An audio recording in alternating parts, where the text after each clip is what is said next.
I remember some years ago, I don't like where I heard it from. I don't know if I read it in a book or I heard it. I don't know where I heard it from, child.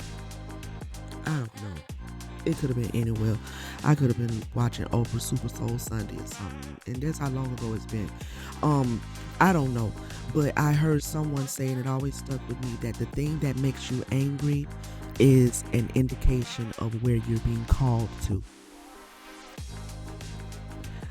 The thing that consistently, the idea, the whatever it is, if there is something that constantly, every time you hear it, see it, and you see it play out in society, you see it play out on the job, you see it play out in your family, you see, you know what I mean, wherever you see it, wherever you experience it, if it consistently makes you angry, that is an indication that that might be an area that you are actually called to bring a change to. And this speaks to the activism side of sacred rage. The thing that pisses us off, not the isolated incidents, like your man, didn't come home last night, not that, but like the things in that are playing out on a mass level, you know what I'm saying? That you constantly find every time you hear it or see it or watch a podcast about it, and it's like, oh my God, these people get on my nerves. You know what I mean? It's constantly stirring your spirit. Those are indicators that might be an area that you may have a divine purpose in.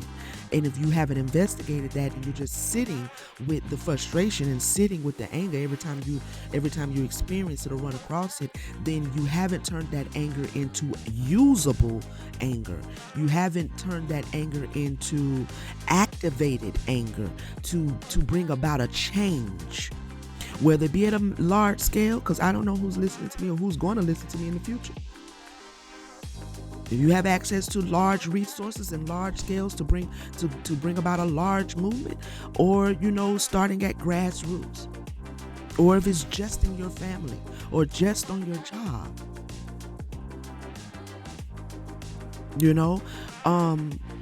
this is the benefits of using our anger in a way that brings us to a divine purpose that likewise may be hidden to us both individually and collectively. Because we are, experiencing a lot of change right now, in a collective way and individually, there's a need during transformation to learn how to adapt. And this is where I want to talk about adaptability. And the mother wants to speak to us as divine feminists about adaptability. Right? I looked up the definition of adaptation. And it says, and I looked up the definition, but I'm not reading the definition verbatim. I wrote my own, I wrote it out myself in my own words. But it says, the essence of divine femininity is the ability she possesses to adapt. Adaptation is the process of changing something or your behavior to make it suitable for a new situation. Evolution requires adaptation or the ability to adapt. Those that adapt survive and thrive in the changing environment. Those that don't are naturally, through natural selection, uprooted and weeded out. And so, just before I turned the camera on and everything and started recording, I was thinking about, like the dinosaurs, right? I was thinking about evolution and adaptation go hand in hand. They're like brother and sister. They're like twins. Adaptation and evolution goes hand in hand. Adaptation and evolution might actually be fundamentally the same thing. I think evolution is a result of something, whether it be an animal, whether it be a person, whether it be the human race, whether it be a tree, whether it be insects, whatever it is. But their evolution is predicated upon their ability to adapt to the changing environment. So the animals that we consider to be extinct, like the dinosaurs, things like that, they are extinct because they failed to be able to adapt to the changes that the planet went through when whatever meteorite or whatever volcano or whatever ice age they say happened. Okay. They were not able to adapt to the change of the climate, the change of the inhabitation, the change. So those dinosaurs, those animals that could not adapt by natural selection were unalived off. Okay? They were killed off. They die off. They fall off. They're uprooted. They no longer exist. They are extinct. And we still have animals here who did very well at adaptation, like your crocodiles and your alligators.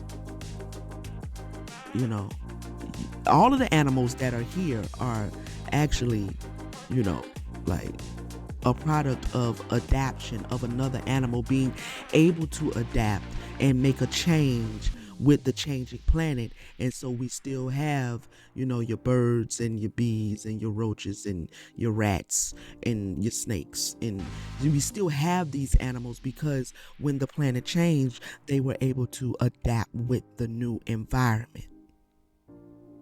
Okay. As a human race, with what the mother is doing spiritually, that is manifesting now in the physical reality in which we are in, as a human race, we're going to need to be able to adapt to these changes, and many people don't want to, and it plays out and it shows out in the world stage who it is that does not want to adapt to this change.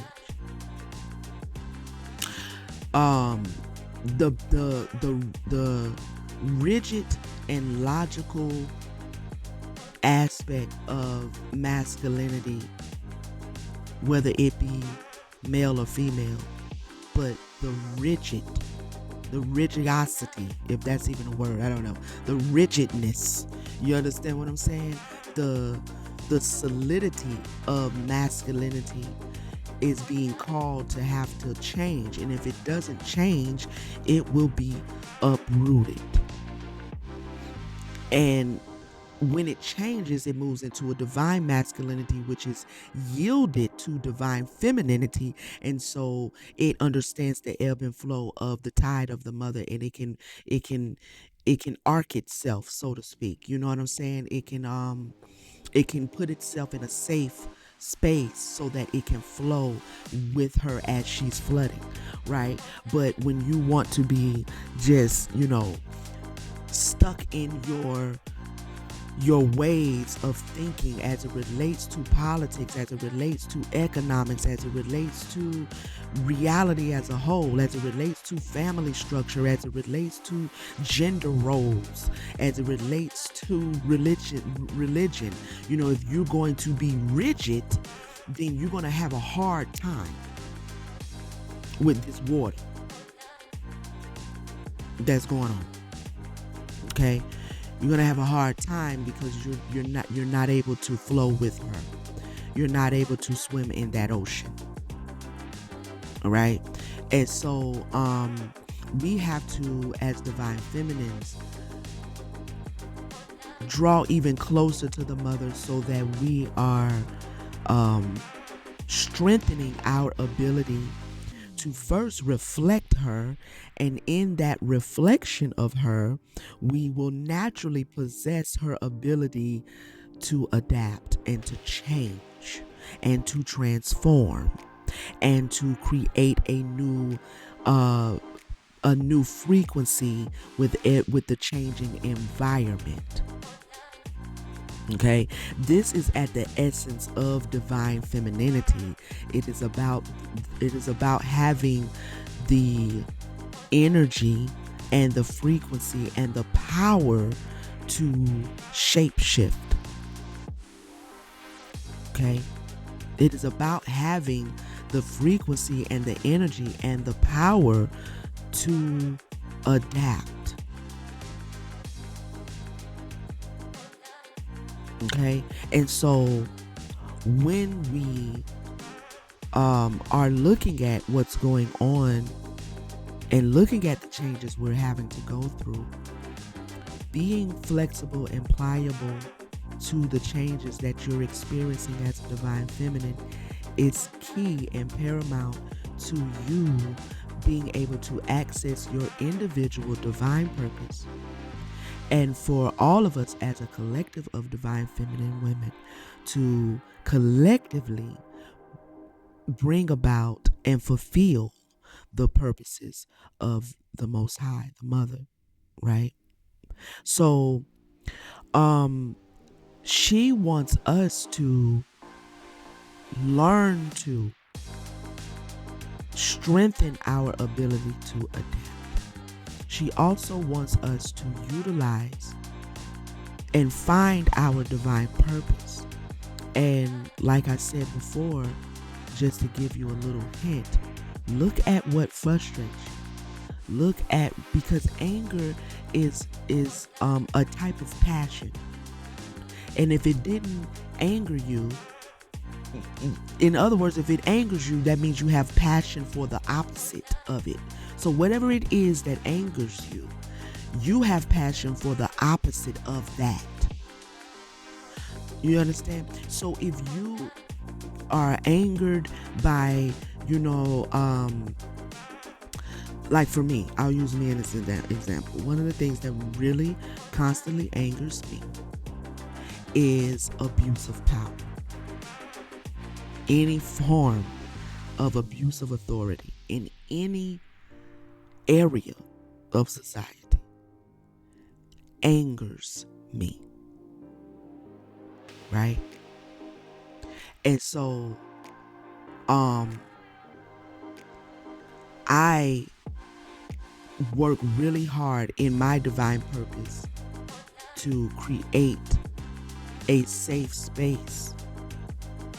I'm a spiritualist. I'm a spiritual teacher, right? This is what I do. I don't lay bricks, and I don't build houses, and I don't, you know what I mean? Like, this is what I do. So in what I do, in my divine purpose, I do my best to, as people come and they want mentorship and so on and so forth, I don't deal with people as if I'm lording over you. You understand what I'm saying? Because there's no need for that, and it brings about an opportunity for an individual to abuse the illusion of authority, and you will be self-deceived. You're deceiving yourself, thinking you have control and lordship over people. You know what I'm saying? And so, just coming out of my days of the church and stuff like that, and dealing with all that spiritual abuse, it angers me. Specifically when it comes to spiritual leadership, that angers me. And so that is a direct indication as to why I move about in my own ministry the way I do, why I move about in my own purpose the way I do, and why I am, aspired to be the kind of leader that I'm aspired to be. Because it's like there's a trust that is built between the mentor and the mentee. There's a real heartfelt trust that is required. And for an individual to abuse that, I can't even explain to you how it pisses me off. It just does. It just pisses me off. And when you're talking about spiritual leadership, because now you're not only talking about trust, you're talking about a person's spiritual growth that you are impeding upon being a goddamn bully. Like, I can't even make that make sense, but that's me. And so, and I've always been that way. And so it has, it has always been my compass, you know what I'm saying, to guide me in my own purpose. The opposite, leading with respect for the person that has decided that they feel like they can learn something from you. It doesn't make me above them, right? Because learning is a two-way street. Because I'm pretty sure if mentors and leaders would be honest, they would admit how much they learn from the people that are actually following them. So that's always been a guide for me as I build my own and bring forth my own vision, right? Your sacred rage is pointing you towards your purpose, because that is a passion. Anger is passion. Anger is not something we have to, you know, allow ourselves to feel like we don't have the right to be angry, that it's an emotion that we need to avoid. No, ma'am. No, it's not an emotion you need to avoid. It's an emotion like all the other emotions that you need to be in control of. You need to take your passions and reel them in, whether it is anger, whether it is lust, whether it is greed, whether it is whatever. These are all pointing you towards something that could be beneficial, and unbalanced, it brings about a negative effect. And when you balance it, it'll bring about a positive effect. So when we balance our anger, we move that anger into positivity, and something positive can come from what has pissed you off, especially if it continues to be something that keeps popping up and it's like, that just upsets me. And I'm not talking about being triggered, so to speak, but in essence I am. It's just, these are more foundational principles. These are things that are sitting at the principle of your heart space. This is, like I said, not, your woman didn't come home last night, or your man didn't come home last night, or, this is not, you know what I'm saying, your child skipped school. And so you angry. Not that. These are things that are sitting at the principle of who you are. And when you see an imbalanced version of that play out in society on a regular basis, it triggers, because you get to, you get inspired, in all honesty. Now you just have to use it and do something with it. And when we do that, when we use our sacred rage to bring about transformation in accordance to our divine purpose, we become a better uh we become a better divine feminine and a better reflection of the mother. Because trust, she does get angry. She does get angry, right? But in her infinite wisdom, though, it doesn't necessarily play out for the same reasons. It's not destruction for just destruction's sake. It's not destruction to bring about mass fear.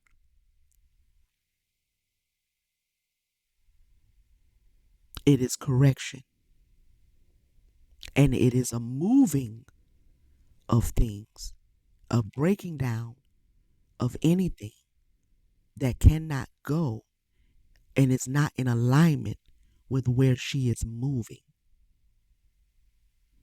When a flood happens and that water come out that ocean and start going across streets, every building that's in its path, as it is moving, it's coming down because it is moving.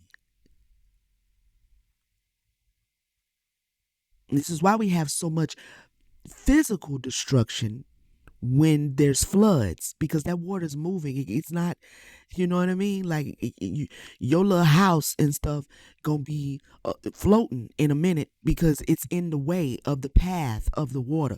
It cannot be hindered like that. So when she's moving all that is in her path, that is not standing on a solid foundation of integrity, of respect, of honor, as it relates to her